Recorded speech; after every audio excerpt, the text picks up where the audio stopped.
just a few things I want to show us in a little clearer video than I had last week. Remember, as you're editing, when you open up Rush, you may see tiny little clips like this.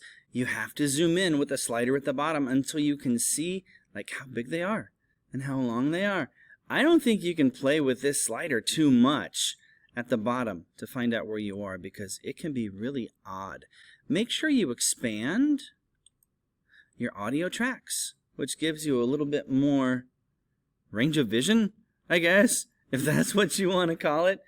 These two little adjust monitor size right here, if you're having a hard time seeing your video files, if you want to make your thumbnails not only wider but taller, you can adjust this, because the bigger your view screen is, the tinier those thumbnails are going to be.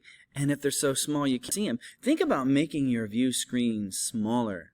But even if I want to check to make sure that the transitions are there, because a lot of people are telling me, hey, Hepler, the transitions aren't there. You have to zoom in tight enough that you can see them. And then you'll know there's a transition between a clip when you see this gray thing with the two diamonds pointing at each other, or arrows, or whatever you want. And I'm going to make my audio tracks as big as possible so I can see them. Like I use the No Mercy song first, right?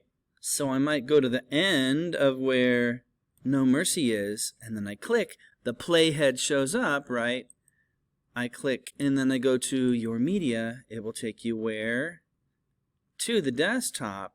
Since I used No Mercy for my first song, let's use Dusk Till Dawn for my second. And I'll click Add, and notice that it'll pop up right at the playhead. So they overlap a little bit. If you're watching the beginning or the ending of a clip and you need to cut a little bit more off, if you move your mouse right to the gap between the two, you see the line with the arrow?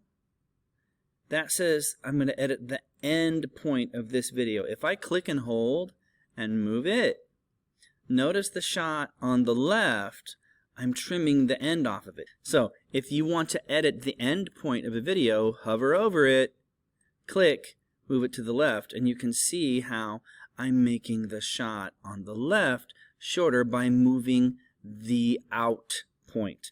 If you want to move the in point of a video, hover over the beginning until you see the arrow going the other way. Click, hold, and drag. This is what I'll have you do. I don't want to have any camera movement between shots. I do not want to see that.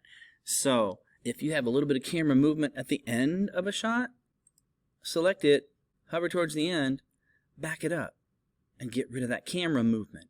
If you have a little camera movement at the beginning of a shot, select it, and then you want the arrow going the other way, which will move your end point forward.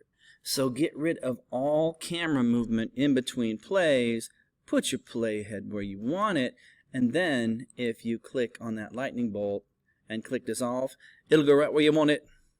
That's all I got. Thanks. Bye-bye.